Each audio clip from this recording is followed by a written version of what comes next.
Welcome back to my channel. So ಇವತ್ತಿನ video KSRTC ಅವ್ರ Melkote package ಶುರು ಮಾಡಿದ್ದಾರೆ. ಸೊ ಲಾಸ್ಟ್ ಟೈಮ್ ನನ್ನ ಗಗನಚುಕ್ಕಿ ಭಾರತಚುಕ್ಕಿ ಪ್ಯಾಕೇಜ್ ಮಾಡಿದ್ದೆ. ಸೊ ಒಳ್ಳೆ ರೆಸ್ಪಾನ್ಸ್ ಬಂದಿತ್ತು. ಸೊ ಈ ಸತಿ ಮೇಲ್ಕೋಟೆ ಪ್ಯಾಕೇಜಸ್ KSRTC ಅವರು ಇಂಟ್ರೊಡಕ್ಷನ್ ಮಾಡಿದ್ದಾರೆ. ಸೊ ಅದು 4 ದೇವಸ್ಥಾನಗಳು ತೋರಿಸ್ಕೊಂಡು ತಿರ್ಗಾ ರಿಟರ್ನ್ ಬ್ಯಾಕ್ ಟು ಬ್ಯಾಂಗ್ಳೂರ್ ಬರ್ತಾರೆ. ಪ್ಯಾಕೇಜ್ ಕಾಸ್ಟ್ ಬಂದ್ಬಿಟ್ಟು 670 ಅಷ್ಟೇ. ಎಕ್ಸ್ಕ್ಲೂಡ್ ಲಂಚು ಮತ್ತು ಬ್ರೇಕ್ಫಾಸ್ಟು ಸಪ್ರೇಟ್ ಆಗಿರುತ್ತೆ. ಅದೊಂದು ಮೈನರ್ ಇಟ್ಕೊಳ್ಳಿ. ಇದು ಪ್ಯಾಕೇಜ್ ಇದರಲ್ಲಿ ಬರಲ್ಲ ಅದು.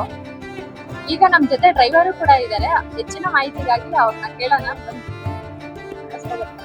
ಸೊ ಮೊದಲನೇದಾಗಿ ವೆಲ್ಕಮ್ ಟು KSRTC. ಸೊ ನಮ್ಮ KSRTC ಅಲ್ಲಿ ಮೊದಲನೇ ಪ್ಯಾಕೇಜ್ ಬಂದ್ಬಿಟ್ಟು ಗಗನಚುಕ್ಕಿ ಪ್ಯಾಕೇಜು. ಸೊ ಆ ಪ್ಯಾಕೇಜಿಗೆ ಬಂದಂಥ ಪ್ರಯಾಣಿಕರು ತುಂಬಾ ವರ್ಷದಿಂದ ನಮಗೆ ರಿಕ್ವೆಸ್ಟ್ ಮಾಡ್ತಾ ಇದ್ರು, ಸರ್ ಇನ್ನೂ ನಮ್ಮ ಕರ್ನಾಟಕದಲ್ಲಿ ಒಳ್ಳೊಳ್ಳೆ ಪ್ಲೇಸಸ್ ಇದೆ, ಬೇರೆ ಬೇರೆ ಪ್ಯಾಕೇಜಸ್ಗಳನ್ನ ನೀವು ಓಪನ್ ಮಾಡೋದಕ್ಕೆ ಪ್ರಯತ್ನ ಪಡಿ ಅಂತ ಹೇಳ್ಬಿಟ್ಟು. ಸೊ ನಮ್ಮ ಮೇಲಾಧಿಕಾರಿಗಳಿಗೆ ವಿಷಯ ತಿಳಿಸಿದ ನಮ್ಮ ಮೇಲಾಧಿಕಾರಿಗಳು ಹೋದ ವರ್ಷ ನಮಗೆ 2025 ಅಲ್ಲಿ ಹೊಸ 3 ಪ್ಯಾಕೇಜನ್ನು ಓಪನ್ ಮಾಡಿಕೊಟ್ರು. ಸೊ ಅದರಲ್ಲಿ Bengaluru to Melkote package. So ಈ packages Bengaluru to Melkote package ಬಂದು 4 ಪ್ಲೇಸಸ್ ಇದೆ.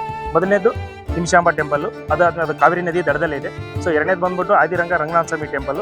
ಸೊ ಅದಾದ್ಮೇಲೆ ನೆಕ್ಸ್ಟ್ ಭೂವರ ಕಲ್ಲಳ್ಳಿ, ಭೂ ವ್ಯವಹಾರಕ್ಕೆ ತುಂಬಾ ಫೇಮಸ್ ಆಗಿರುತ್ತೆ ದೇವಸ್ಥಾನ. ಹೇಮಾವತಿ ನದಿ ದಡದಲ್ಲಿ ಇದೆ ಭೂವರ ಕಲ್ಲಳ್ಳಿ. ಸೊ ಮಧ್ಯಾಹ್ನ ಉಪಹಾರ ಕೂಡ ಅದೇ ದೇವಸ್ಥಾನದಲ್ಲಿ ಇರುತ್ತೆ ನಿಮಗೆ. ಸೊ ಅದಾದ್ಮೇಲೆ ನೆಕ್ಸ್ಟ್ ಮೇಲ್ಕೋಟೆ. ಸೊ ಮೇಲ್ಕೋಟೆ ಪುಳಿಯೋಗರೆ ತುಂಬಾ ಫೇಮಸ್. ನೀವು ತಿರುಪತಿ ಲಾಡು ಎಷ್ಟು ಫೇಮಸ್ ಇದೆಯೋ ಮೇಲ್ಕೋಟೆ ಪುಳಿಯೋಗರೆ ಕೂಡ ನೀವು ಮೇಲ್ಕೋಟೆ ಹೋಗಿದ್ರೆ ಆಲ್ಮೋಸ್ಟ್ ಕೇಳಿದೀವಿ, ಅಲ್ಲಿಂದ ಪುಳಿಯೋಗರೆ ಫೇಮಸ್, ತುಂಬಾ ಫೇಮಸ್. ಮೇಲ್ಕೋಟೆ ಪುಳಿಯೋಗರೆ ಇರುತ್ತೆ, ಮೊಸರನ್ನ ಇರುತ್ತೆ, ಸಕ್ಕರೆ ಪೊಂಗಲ್ಲು, ಬೆಲ್ಲ ಪೊಂಗಲ್ಲು. ಸೊ ಅಲ್ಲಿ ಮೇನ್ ಟೆಂಪಲ್ ಬಂದ್ಬಿಟ್ಟು ಜಲನಾಥ ಸ್ವಾಮಿ ಮೇನ್ ಟೆಂಪಲ್. ಸೊ ಅದ್ರ ಪಕ್ಕದಲ್ಲಿ ಅಕ್ಕತಗಿ ಕೊಳ ಇದೆ, ರಾಯಗೊಬ್ಬರ ಇದೆ. ಇಷ್ಟು ನಮ್ಮ ಪ್ಯಾಕೇಜಸ್ ಅಲ್ಲಿ ಇರೋದು. ಮತ್ತೆ ನಿಮಗೆ ಇಲ್ಲಿಂದ ಬೆಂಗಳೂರಿಂದ ಹೊರಡಬೇಕಾದ್ರೆ 8 or 8:30 ನಿಮಗೆ ಬಿಡದಿ ಹತ್ರ ತಟ್ಟೆ ಇಡ್ಲಿ ತುಂಬಾ ಫೇಮಸ್. ನಮ್ಮ ಮೈಸೂರು ರೋಡಲ್ಲಿ ರಾಮನಗರ ಅಂತ ಬಿಡದಿ 2 ಮಧ್ಯದಲ್ಲಿ ಸಿಗುತ್ತೆ. ಸೊ ಅಲ್ಲಿ ಕೊಡ್ತಾರ ಬೆಣ್ಣೆ ಸೂಪರ್ ಸರ್, ತುಂಬಾ ಫೇಮಸ್. ನಮ್ಮ CK ಚಂದ್ರಿ ಅವರು ಬೊಂಬಾಟ್ ಭೋಜನ ಅಂತ ಹೇಳಿ ಕಾರ್ಯಕ್ರಮ ನಡೆಸ್ತಾರ. ಅವರು ಕೂಡ ಹೋಟೆಲ್ಗೆ ಬಂದ್ಬಿಟ್ಟು ಸರ್ಟಿಫಿಕೇಟ್ ಕೊಟ್ಟಿದ್ದಾರೆ. ಅಷ್ಟು ತುಂಬಾ ಚೆನ್ನಾಗಿದೆ ಅಲ್ಲಿ ಟೇಸ್ಟ್.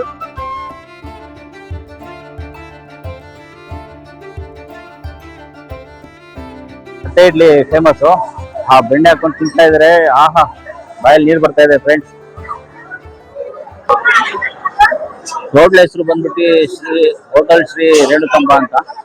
ಸೊ ನೀವು ಇಲ್ಲಿ ತಟ್ಟೆ ಇಡ್ಲಿ ತಿಂದಿಲ್ಲ ಅಂದ್ರೆ ಒಂದ್ಸತಿ ಟ್ರೈ ಮಾಡಿ.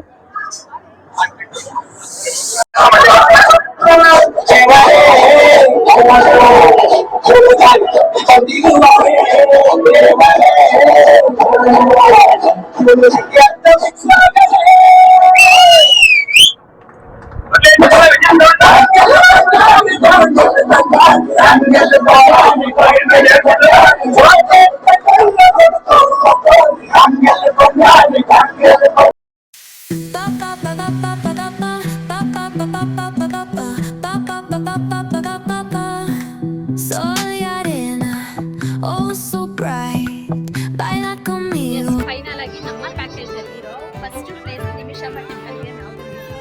ನಿಮಿಷಾಂಬ ಹೆಸರು ಏನರ್ಥ ಅಂತಂದ್ರೆ, ನಿಮಿಷ ಅಂದ್ರೆ 1 ನಿಮಿಷ, ಅಂಬ ಅಂದ್ರೆ ಪಾರ್ವತಿಯ ಹೆಸರು. ಇಲ್ಲಿನ ಎಷ್ಟೋ ಕಷ್ಟಗಳು 1 ನಿಮಿಷದಲ್ಲಿ ಪರಿಹಾರ ಆಗುತ್ತೆ ಅಂತ ಇಲ್ಲಿನ ಜನಗಳ ನಂಬಿಕೆ. ಸೊ ಈ ಪ್ಲೇಸ್ ವಿಸಿಟ್ ಮಾಡೋಣ ಬನ್ನಿ.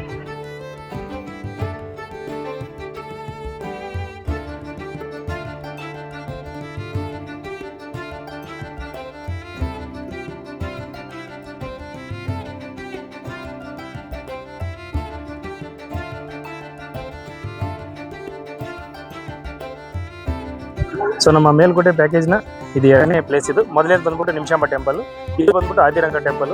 ಈ ನಮ್ಮ ಇಂಡಿಯಾದಲ್ಲಿ ಇರೋದು 3 ರಂಗ ಟೆಂಪಲ್ಗಳಿದೆ. ಮೊದಲನೇದು ಬಂದ್ಬಿಟ್ಟು ಆದಿರಂಗ ಟೆಂಪಲ್, 2ನೇದು ಮಧ್ಯರಂಗ ಟೆಂಪಲ್, 3ನೇದು ಅಂತ್ಯರಂಗ ಬಂದ್ಬಿಟ್ಟು ತಮಿಳುನಾಡಲ್ಲಿದೆ. ಸೊ ಈ 3 ರಂಗಗಳು ಒಂದೇ ಸತಿ ವೀಕ್ಷಣೆ ಮಾಡಬೇಕಂತಂದ್ರೆ ಅದು ಫೆಬ್ರವರಿ ತಿಂಗಳು ಭಾರತ ಹುಣ್ಣಿಮೆಯಲ್ಲಿ ಬೆಳಿಗ್ಗೆ 6 ಗಂಟೆಯಿಂದ ಸಾಯಂಕಾಲ 6 ಗಂಟೆ ಈ 3 ರಂಗನ ವೀಕ್ಷಣೆ ಮಾಡಬೇಕು. ಇದು 7ನೇ ಶತಮಾನ ದೇವಸ್ಥಾನ. ಇದು ಚೋಳರ ಕಾಲದಲ್ಲಿ ರಾಜರ ಆ ಕಾಲದಲ್ಲಿ ತಯಾರಾದಂಥ ದೇವಸ್ಥಾನ ಇದು. ಸೊ ಇದು ತುಂಬಾ ವಿಶೇಷವಾಗಿ ತುಂಬಾ ದೊಡ್ಡ ದೇವಸ್ಥಾನ ಇದು. ಇವತ್ತು ನೋಡ್ತಾ ಇದ್ರೆ ನೀವು ಆಲ್ರೆಡಿ ವೀಕೆಂಡ್ ಬೇರೆ ಇದೆ, ಮತ್ತೆ ಅಮಾವಾಸ್ಯೆ ಇರೋದ್ರಿಂದ ತುಂಬಾ ರಶ್ ಆಗಿದೆ. ಇದು ತುಂಬಾ ಪ್ರಸಿದ್ಧವಾದ ಸ್ಥಳ. ಈ ದೇವಸ್ಥಾನ ಪಕ್ಕದಲ್ಲೇ ಕಾವೇರಿ ನದಿ ಹರಿಯುತ್ತೆ. ಸೊ ಹಾಗಾಗಿ ಈ ದೇವಸ್ಥಾನ ತುಂಬಾ ಫೇಮಸ್ ಇದು ಈ ಮೈಸೂರು ಸರೌಂಡಿಂಗ್ ಭಾಗದಲ್ಲಿ. ಒಂದೇ ದಿವಸದಲ್ಲಿ 3 ರಂಗನ್ನು ವಿಸಿಟ್ ಮಾಡಬೇಕು ಅಂತ ಹೇಳ್ತಾರಲ್ಲ, ಯಾವ ದಿನ ಯಾವ? ಅದು ಫೆಬ್ರವರಿ ತಿಂಗಳಲ್ಲಿ ಹುಣ್ಣಿಮೆಗಳಲ್ಲಿ ಭಾರತ ಹುಣ್ಣಿಮೆ ಅಂತ ಹೇಳ್ಬಿಟ್ಟು ದೊಡ್ಡ ಹುಣ್ಣಿಮೆ. ಅದು ಎಲ್ಲ ಹುಣ್ಣಿಮೆಗಳಲ್ಲಿ ತುಂಬಾ ದೊಡ್ಡ ಹುಣ್ಣಿಮೆ ಇದೆ. ಅವತ್ತು ನಿಮಿಷಾಂಬ ದೇವಸ್ಥಾನ ಹತ್ರ ಇಡೀ ನೈಟ್ ಎಲ್ಲಾನು ದೇವ್ರ ದರ್ಶನ ಮಾಡ್ಬೋದು. ಮತ್ತೆ ಅಲ್ಲೆಲ್ಲ ಲೈಟಿಂಗ್ ವ್ಯವಸ್ಥೆ, ಇಡೀ ರಾತ್ರಿ ಎಲ್ಲ ನಿಮಗೆ ದರ್ಶನ ಮಾಡುವ ವ್ಯವಸ್ಥೆ ಕೂಡ ಮಾಡಿರ್ತಾರೆ. ಆ ಟೈಮಲ್ಲಿ ಬೆಳಿಗ್ಗೆ 6 ಗಂಟೆಯಿಂದ ಸಾಯಂಕಾಲ 6 ಗಂಟೆವರೆಗೆ 3 ರಂಗ ವೀಕ್ಷಣೆ ಮಾಡ್ಬೋದು. 2 ರಂಗ ನಮ್ಮ ಕರ್ನಾಟಕದಲ್ಲಿದೆ, ಇನ್ನೂ ಒಂದು ಅಂತ್ಯರಂಗ ಬಂದ್ಬಿಟ್ಟು ತಮಿಳುನಾಡಲ್ಲಿದೆ.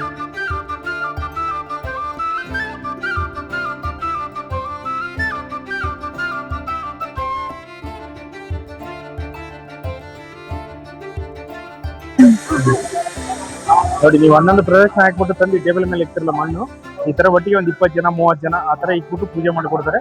ಈ ಪೂಜೆ ಮಾಡಿದ ಮಣ್ಣನ್ನ ನೀವು ಮನೆಗೆ ತಗೊಂಡೋಗಿ ಬೆಳಿಗ್ಗೆ ಮತ್ತೆ ಸಾಯಂಕಾಲ 2 ಟೈಮ್ ಪೂಜೆ ಮಾಡಬೇಕು. ಇಟ್ಟಿಗೆನೂ ಇಲ್ಲೇ ಪೂಜೆ ಮಾಡ್ತಾರೆ. ಮಣ್ಣು ಇಟ್ಟಿಗೆ 200 ರೂಪೀಸ್ ಟಿಕೆಟ್ ಅದು ಪೂಜೆ ಮಾಡಿಸೋದಕ್ಕೆ. ಸೊ ಆ ಕೌಂಟರ್ ಬಂದ್ಬಿಟ್ಟು ಇದೇ ಪಕ್ಕದೇ ಕೌಂಟರ್. ಎಂಟ್ರಿ ಫೀಸಸ್ ಬಂದ್ಬಿಟ್ಟು ಇಲ್ಲಿ 125 ರೂಪೀಸ್ ಸ್ಪೆಷಲ್ ದರ್ಶನಕ್ಕೆ ಇಲ್ಲಿದೆ. ಫೈನಲ್ ಆಗಿ ಚೆಲುವನಾರಾಯಣ ಸ್ವಾಮಿ ಟೆಂಪಲಿಗೆ ಬಂದ್ವಿ. ಟೈಮ್ ಆಗಿಬಿಟ್ಟಿತ್ತು, ಆದರೂ ನಮಗೆ ದರ್ಶನ ಆಯಿತು. ಮೇಲ್ಕೋಟೆಗೆ ಹೋಗಿ ಪುಳಿಯೋಗರೆ ತಿಂದಿಲ್ಲ ಅಂದರೆ ಹಿಂಗೆ ಹೇಳಿ ಪುಳಿಯೋಗರೆ ತಿಂದ್ಕೊಂಡು ನೆಕ್ಸ್ಟು ನಾವು ಹೊರಟಿದ್ದು ಒಂದೊಳ್ಳೆ ವ್ಯೂ ನೋಡೋಣ ಅಂತ. ಇಲ್ಲಿನ ವ್ಯೂ ನೋಡಿ ನಮಗಂತೂ ತುಂಬ ಖುಷಿ ಆಯಿತು. ಜಸ್ಟ್ 670ಗೆ ಇಷ್ಟು ಪ್ಯಾಕೇಜಲ್ಲಿ 4 ಪ್ಲೇಸಸ್ನ ಕವರ್ ಮಾಡಿ ಇಷ್ಟು ಒಂದೊಳ್ಳೆ ಬ್ಯೂಟಿಫುಲ್ ಮೂಮೆಂಟ್ನ ಕ್ರಿಯೇಟ್ ಮಾಡಿಕೊಡ್ತಾರೆ ಅಂತ ನಾನು ನಿಜವಾಗ್ಲೂ ಅಂದ್ಕೊಂಡಿರಲಿಲ್ಲ. Thank you so much KSRTC ಅವರಿಗೆ.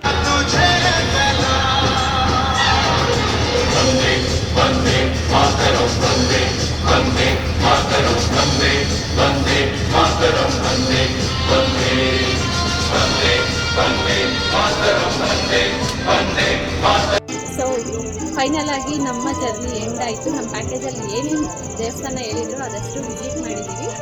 ಆ್ಯಂಡ್ ಈ ಪ್ಯಾಕೇಜಲ್ಲಿ ಎಷ್ಟು ಫನ್ ಇತ್ತು ಅಂತ ಅಂದರೆ ಸಿಕ್ಕಾಪಟ್ಟೆ ಖುಷಿ ಆಯಿತು ನಮಗಂತೂ. ನೀವು ನೆಕ್ಸ್ಟ್ ಏನಾದರೂ ಇದೇ ಥರ ಪ್ಯಾಕೇಜ್ ಬೇಕು ಅಂತಂದರೆ ಕಮೆಂಟ್ ಸೆಕ್ಷನಲ್ಲಿ ಕಮೆಂಟ್ ಮಾಡಿ ನಿಮ್ಗೆ ಯಾವ ಪ್ಯಾಕೇಜ್ ಬೇಕು ಅಂತ. ಆ್ಯಂಡ್ ಈ ವಿಡಿಯೋನ ಸ್ಕಿಪ್ ಮಾಡಿದೆ ಕೊನೆವರೆಗೂ ನೋಡಿ, ಒಂದೊಳ್ಳೆ ಎಂಟರ್ಟೈನ್ಮೆಂಟ್ ಕೂಡ ಇದೆ. ಸೊ ಯೂಟ್ಯೂಬ್ ಚಾನಲ್ನ ನೀವು ಲೈಕ್ ಮಾಡಿ, ಶೇರ್ ಮಾಡಿ, ಕಮೆಂಟ್ ಮಾಡಿ ಆ್ಯಂಡ್ ಬೆಲ್ ಐಕನ್ನ ಕ್ಲಿಕ್ ಮಾಡೋದು ಮರಿಬೇಡಿ. ಅವ್ರು ಮತ್ತೆ ಯಾರ್ಯಾರು ಸಬ್ಸ್ಕ್ರೈಬ್ ಮಾಡಿಲ್ಲ ದಯವಿಟ್ಟು ಸಬ್ಸ್ಕ್ರೈಬ್ ಮಾಡಿ. ಈ ಥರ ಇದು ಯೂಟ್ಯೂಬ್ ವೀಡಿಯೋಸ್ನ ಶೇರ್ ಮಾಡಿ. ಆಮೇಲೆ ನೀವು ಯಾವ್ದನ್ನ ಪ್ಯಾಕೇಜಸ್ KSRTC ನೋಡ್ಬೇಕಂತ ಹೇಳಿದ್ರೆ ನಮ್ಗೆ ಕಮೆಂಟ್ ಮಾಡಿ, ನಾವು ಆದಷ್ಟು ಅದು ಕವರ್ ಮಾಡಿ ನಿಮಗೆ ತೋರ್ಸೋಕ್ಕೆ ಟ್ರೈ ಮಾಡ್ತೀವಿ. ನಮಸ್ಕಾರ, thank you very much, love you, bye. Bye.